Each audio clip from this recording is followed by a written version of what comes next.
Billy Davis is not about the nickel, not about the dime. It's because he's all about that bass, No Boykin. The Bitterbirds are going to discuss what that means momentarily. You see, in the broadcasting world, we call that a teaser. Mike Owens is here. I'm Adrian Fedque. Mike, you ready to talk about this revamped secondary? Oh, I'm ready to go, and I'm ready to, row my boat here into the show and talk about our new secondary here in Philadelphia. No more Bradley Fletcher, no more Kyrie Williams. This is really a new revamped secondary, so I get right into it here. The most important question, though, before we start this show, do you think Billy has all the right junk in all the right places? No. Oh, man. All right. So, first thing we're going to talk about, we're going to talk about, all right. We'll say this right now. In the OTAs last week, Nolan Carroll was getting first-string snaps at cornerback, and Walter Thurmond, surprisingly, was seeing the first-team snaps at safety. But before we discuss that, we'll get into that in a bit. We're going to talk about our rookie, Eric Rowe, but first we're going to talk about Brandon Boykin. And, when Chip Kelly said, there was going to be an open competition spot for that other cornerback slot opposite Byron Maxwell, we knew he wasn't going to get a fair shake. Even though he's the second best corner on our team, he's just not going to get a fair shake. And when I brought you guys in with my lead of, talking about that base, well, what I mean by that is, Malcolm Jenkins saw a lot of the snaps last year in the slot in the base personnel. And it's because the Eagles, they are so focused on stopping the run. Stopping the run is more paramount than anything in their defense. They like to play a lot of base personnel. They don't like to play a lot of nickel. They don't like to play a lot of dime because when you have nickel and dime, you have more defensive backs on the field, which means, obviously, you have less linebackers and less defensive linemen, which means it's harder to stop the run. So it's why Boykin doesn't see the field a lot, and it's I know it's a head scratcher, but it's their defensive philosophy. I'm kind of both ways on the philosophy.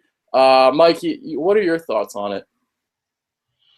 Well, I'm a fan of Boykin, but I've just I've come to the realization that he's never gonna get his shot to start here in Philadelphia. It's just the way it is. Under Chip Kelly's system, Chip Kelly's just not a fan of him, and he doesn't fit his prototype. So I think we're just gonna have to deal with Boykin not starting.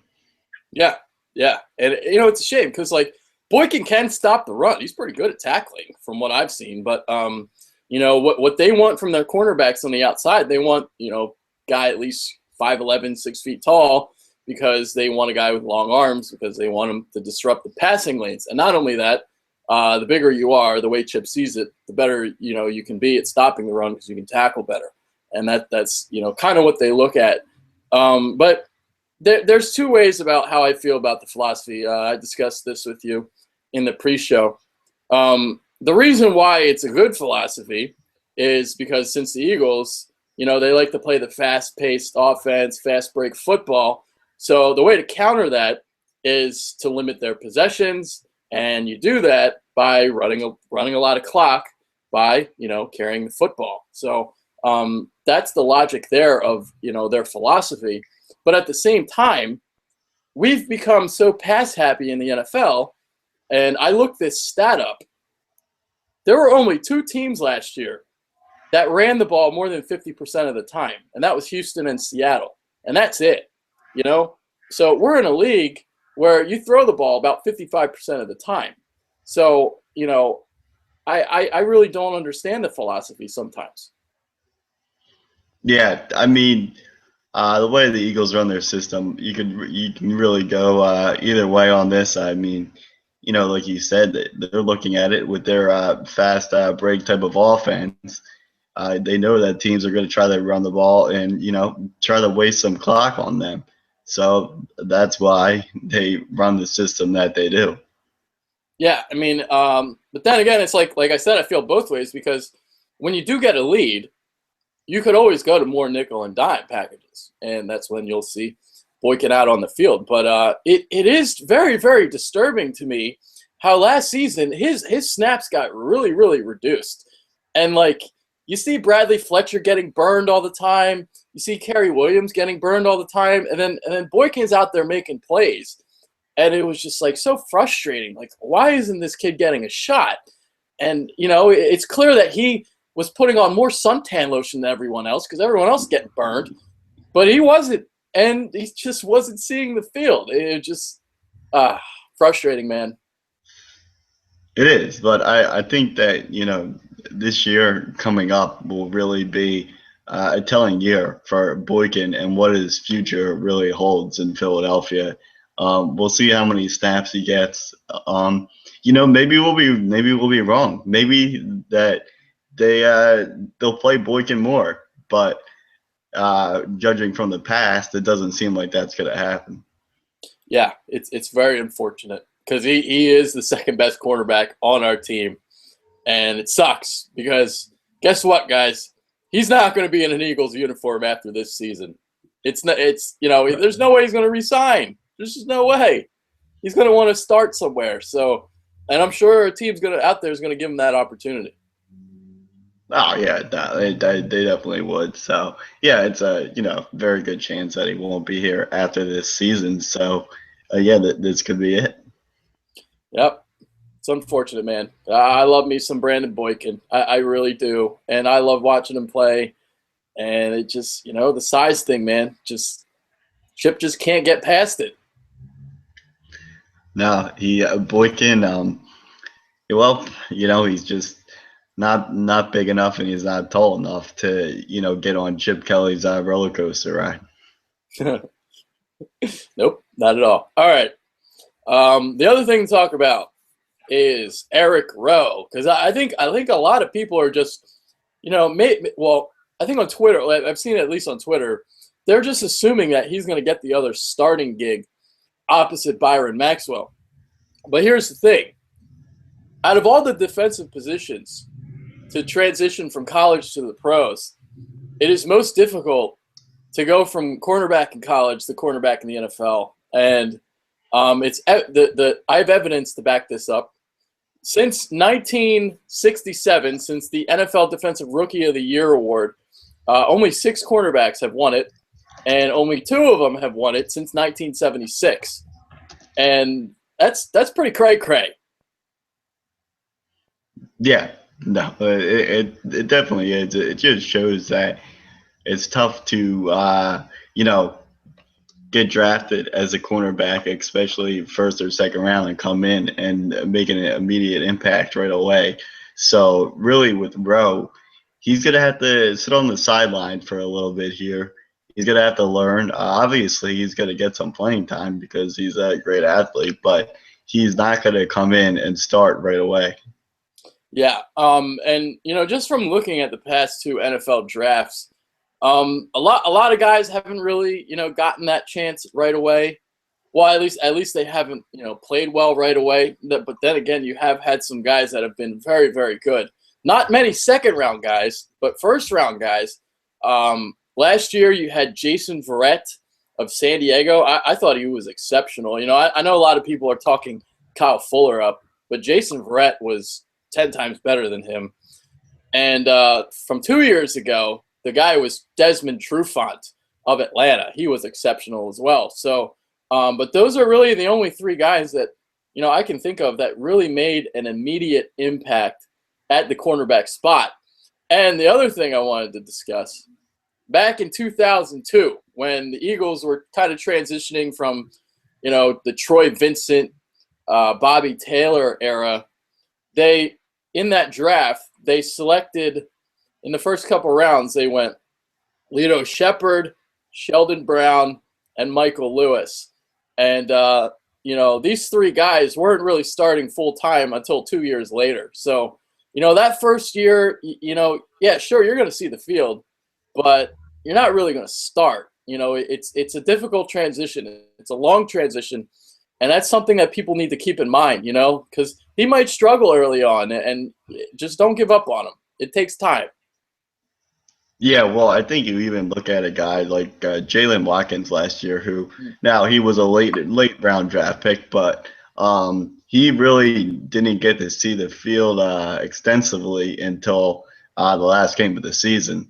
So that's kind of an example there of how it takes some time for these cornerbacks, slash safeties to really develop. So I think that what the Eagles' plan is here is that they're hoping that with some of the guys that they drafted this year, talking about a guy like Watkins last year, they're hoping that they can develop these guys over time, and maybe in 2 years they'll be ready to take over as a future cornerbacks of this team. But for the present, they're going to go with guys like Byron Maxwell, veteran, also guys like Nolan, Carroll, a veteran, and they're hoping that they can fill the gap for a little bit. Yeah, and going back to the point of why it's so difficult to transition from college to the pros, in the NFL, you have to learn how to take the air out of the coverage by putting your body between the quarterback and the receiver, because what's not open in college is open in the pros. And the other thing that you have to look at are the hash marks, because in college they're 40 feet apart, but in the NFL they're just 18 feet 6 inches apart. So that's more space on the outside edges of the offensive formation that a rookie has to handle. And it's difficult. It's not easy. It's a lot different than coming into the league as a linebacker or a defensive lineman or a defensive end. So there's a lot more that you got to learn. Yeah, no, you're right. It's a totally different game, especially for the quarterbacks. I mean, you know, you're going up against these guys in the NFL, wide receivers. You could be going up against guys like Calvin Johnson, and these guys coming out of college, they haven't seen anything like that. So that's why it's a totally different game. Yeah, and in the NFL, you anticipate a throw. In college, you kind of wait for a guy to get open before you throw it. But in the NFL, you're throwing the ball before he's open. So it's a lot different. A lot different.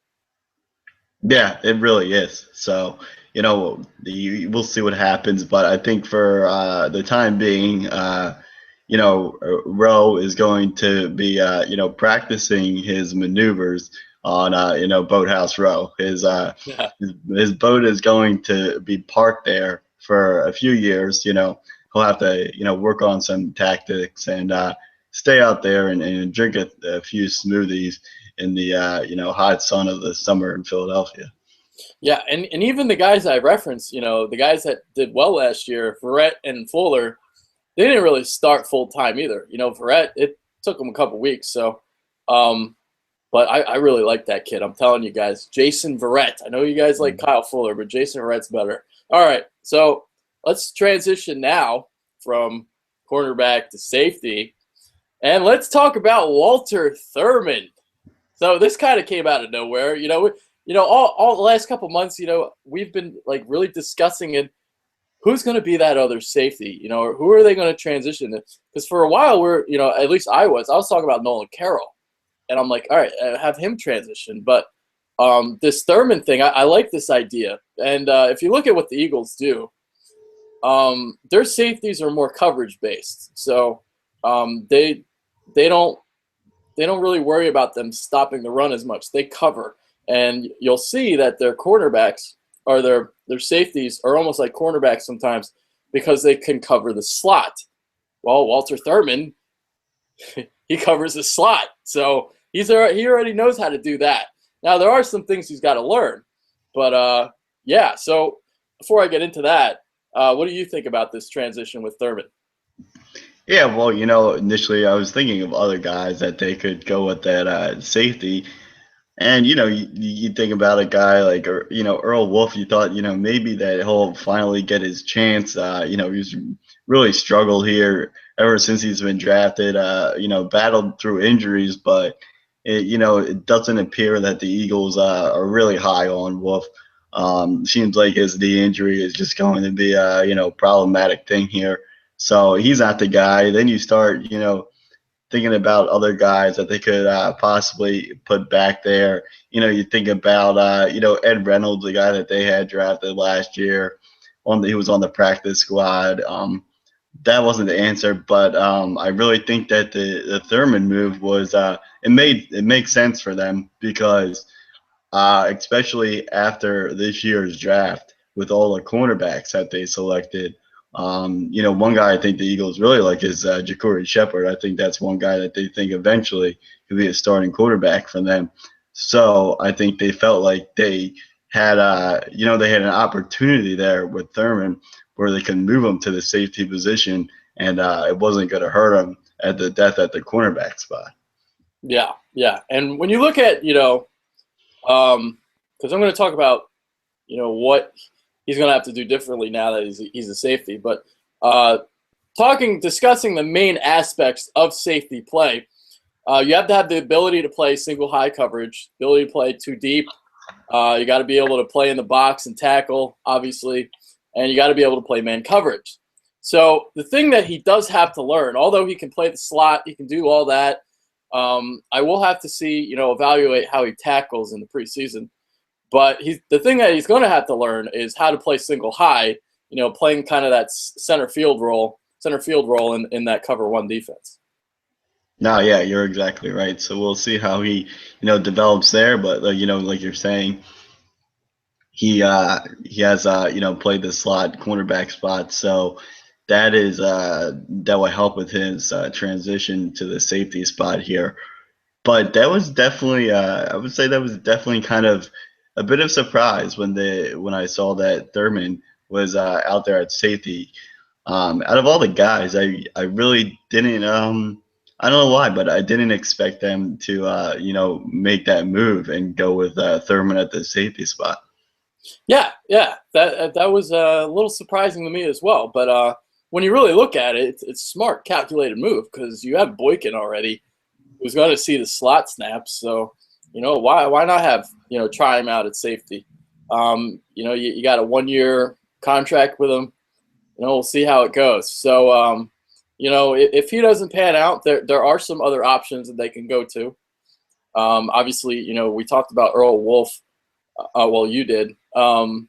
He's coming off that microfracture knee surgery, so that's why maybe he wasn't seeing the first team snap. So we'll really have to look at it in the preseason. Going forward, see how they're really going to go at that safety spot. What they're really going to do. But there is an under the radar guy that I have my eye on. His name is Jerome Copeland, formerly of the Detroit Lions. He's this physical specimen. And he hasn't really gotten a shot in Detroit because they're loaded at safety there. So we'll see how he looks during training camp. Yeah, he was actually an undrafted free agent, and I believe that he was only one of two undrafted free agents to actually make the Lions opening day roster there last year. So. He actually played. He played a little bit with the Lions. He saw about 8 or 9 games, and then he ended up going back on the practice squad and going through that whole deal. But yeah, he's a guy to watch out for. And like I was saying, we'll see Ed Reynolds, what happens with him. He's kind of a guy that we both kind of liked after the Eagles drafted him last year. But he never got his shot. He immediately went to the practice squad. So like we were saying, how these cornerbacks and safeties have to develop. Maybe that was their plan to have him develop for a year. Yeah. And Jalen Watkins is another guy that they were maybe thinking about moving the safety as well. So a lot of different options. It's really going to be fun to see how all this plays out because, the secondary is really the only battle we're going to see in camp. Obviously there's, the right guard spot as well. But other than that, we already know who the linebackers are going to be. We know who the defensive linemen are going to be. We know who's going to play quarterback, even though Chip says, it's an open competition. Get the fuck out of here, Chip, with that nonsense. We know who's going to play running back. We know who's going to be the tackles. We know Jason Kelsey's playing center. Maybe we don't really necessarily know who's going to start at wide receiver, but we know who they're going to be. So, Yeah, the secondary spot is really what we're going to look at during training camp, obviously. Especially coming off a year where they allowed 18 plays of 40-plus yards, the most in 10 years in the league. I mean, that's just completely preposterous. Oh boy. Yeah, exactly. Horrible. They really needed a complete makeover in the secondary, and that's what we really got here. So the first step was bringing Byron Maxwell, and they did that, and they also brought in a guy like Walter Thurmond, who they obviously they really like Thurmond, obviously, if they're moving him to the safety spot, because by doing that, he's gonna be a starter, and I guess they felt like if they kept him at cornerback, he really wasn't gonna be a starter because obviously Nolan Carroll is out there right now. So they like what they got in Thurmond, and he's a guy who's battled injuries in the past. So if he can stay healthy, he's always had the ability to play. Yeah, yeah. And going back to the camp battle, it's interesting because the last couple of years they were set. They settled for Bradley Fletcher, Kerry Williams at the cornerback spot, and now we're seeing an open battle. So it's interesting. But even though the amount of suckage that we had, there was no battle. We already knew it was going to start, and at least there's an open competition this year. Yeah, and like you're saying, that's the really only the battle that's going to be going on during training camp. Obviously everyone is going to have their, the media especially is going to have their eyes on the battle for the third string quarterback spot, which will be, Barkley versus Tebow. But the real battle will be for that safety position and the cornerback spot. So, we'll see who gets it. But, we don't know anything because these guys haven't even really put on the pads and started hitting yet. But as of right now, it looks like you're going to be going with, Walter Thurmond at safety, and then you got Nolan Carroll at cornerback. All right, so we're going to make that seamless transition now since you brought up Nolan Carroll's name. Let's talk about him now. All right, so Chip is really high on him, just from judging on the comments he had on him last week, how he's really improved over the offseason. And I'm interested because Nolan Carroll was a guy in Miami. I wasn't really that high on him. But last year, I thought Nolan Carroll played pretty well. He got a starting shot, got to start last week of the season against the Giants. Thought he handled himself pretty well. And, I like what I saw from him last season overall. So we'll see what happens with him. Now, basically what you're going to see is, a transition this year. You'll see Nolan Carroll, but next year it's probably going to be Eric Rowe. Yeah, no, yeah, you're right there. With Carroll, he's a guy who, he played sparingly last year.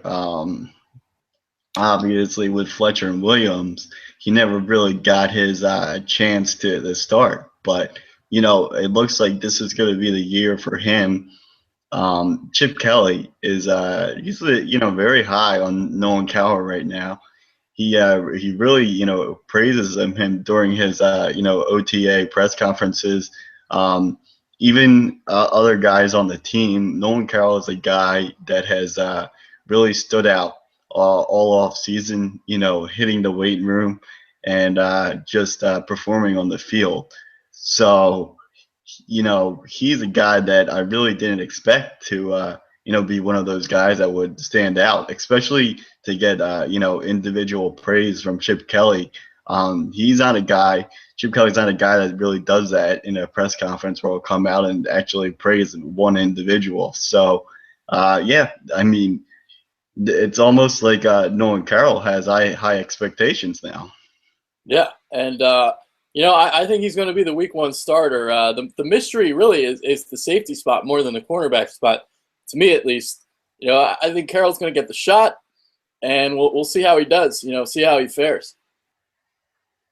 Yeah, he should do all right. I don't think that I don't have really great expectations for Carroll, but I think that he'll be an average cornerback, and I think that he can get the job done. Average is better than Bradley. That's it. That's all we need to say. Yeah, no, you're exactly right. Um, yeah, so I mean, pretty much, talked about all the defensive backs now, and the main thing is, well, we've got a new defensive backs coach. hmm hmm His name is Corey Unlin.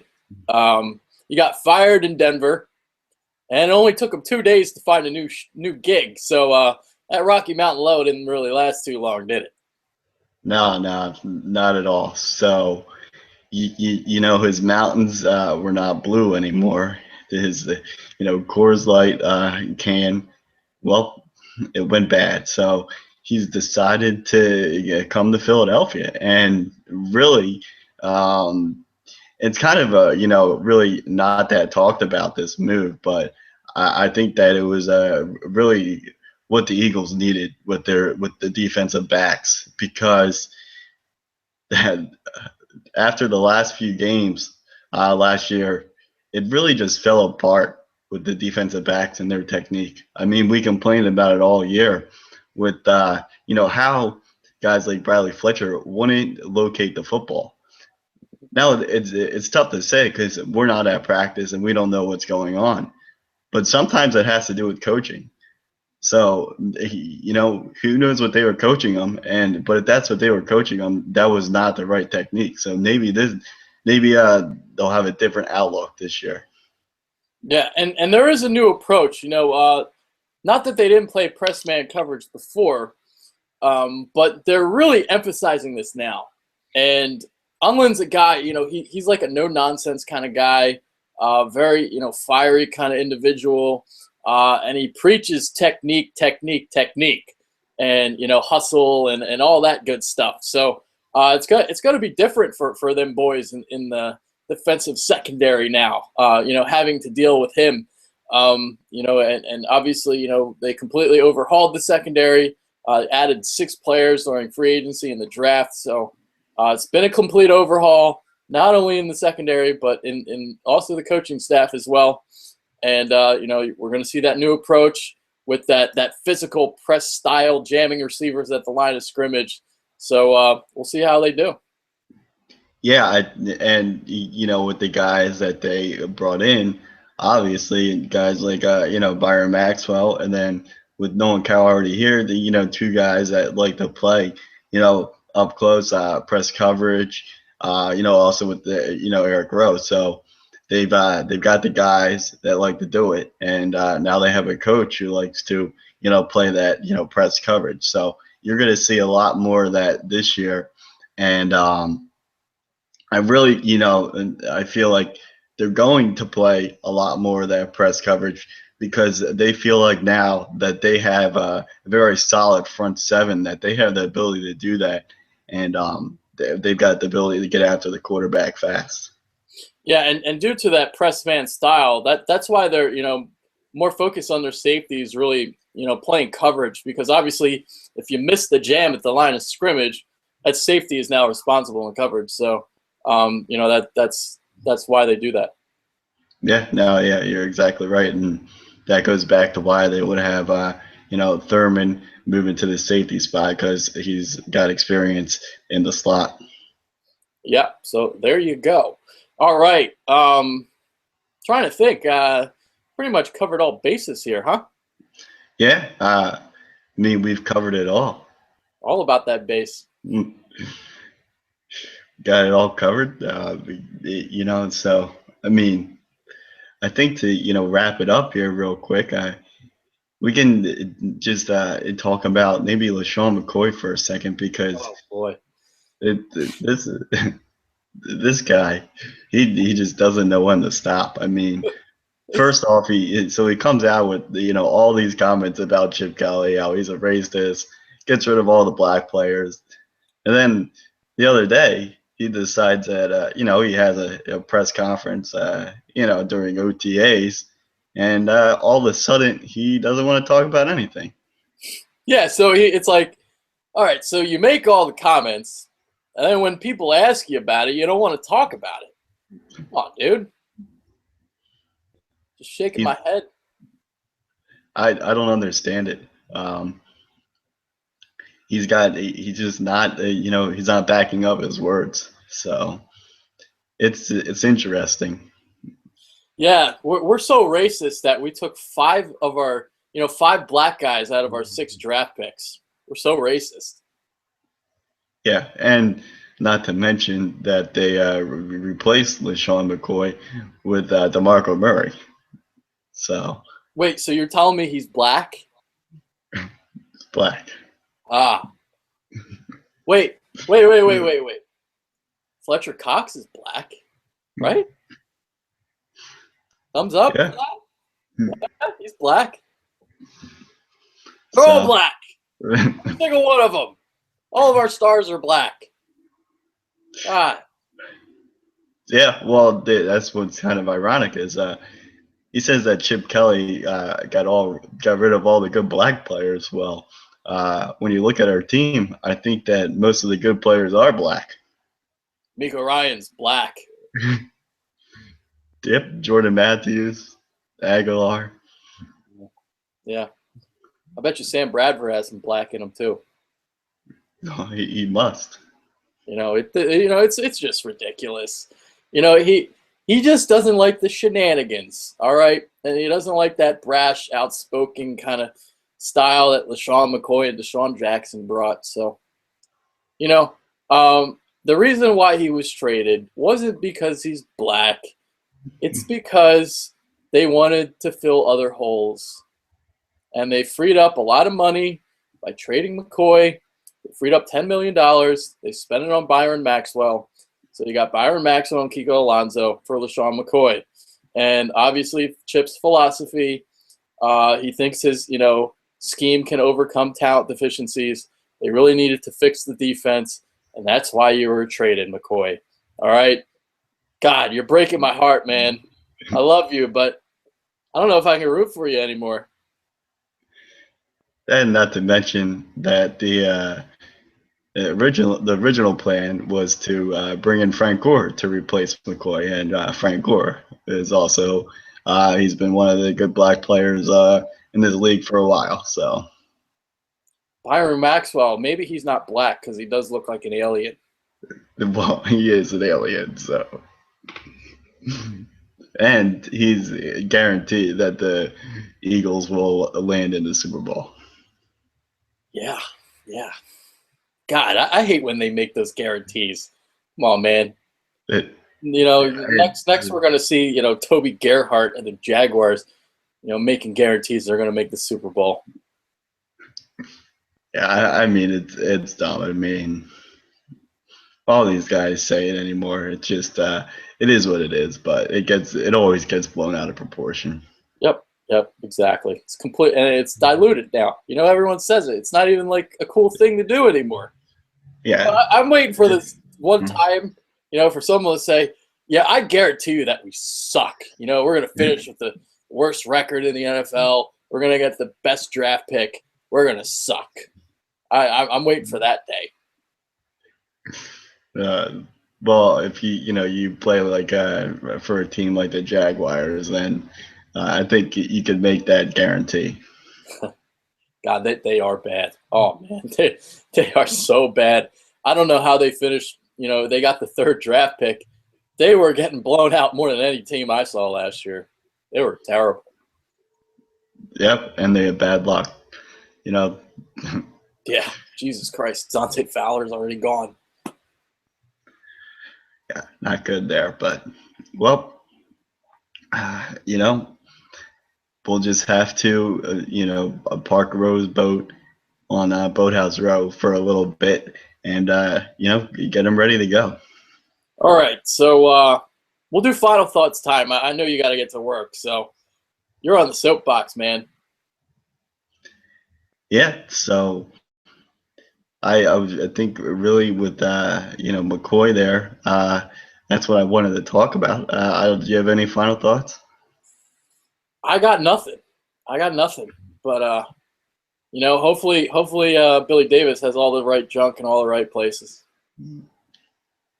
Well, we can only hope. We got to put all our faith in him again. Yeah. All right, that's something I gotta stop doing karaoke to start our shows. Gotta stop singing. Gotta get more original. 2 straight weeks. Yeah. All right. Well, that's it. We're done. We're out of here. Hopefully you guys enjoyed our show. Make sure you follow us on Twitter, subscribe to our channel on YouTube, like our show, do all that good stuff. All right. We're out of here. Later. Peace. See ya. That was Mike Owens. I'm Adrian Fetcu. Go Birds, baby. See ya.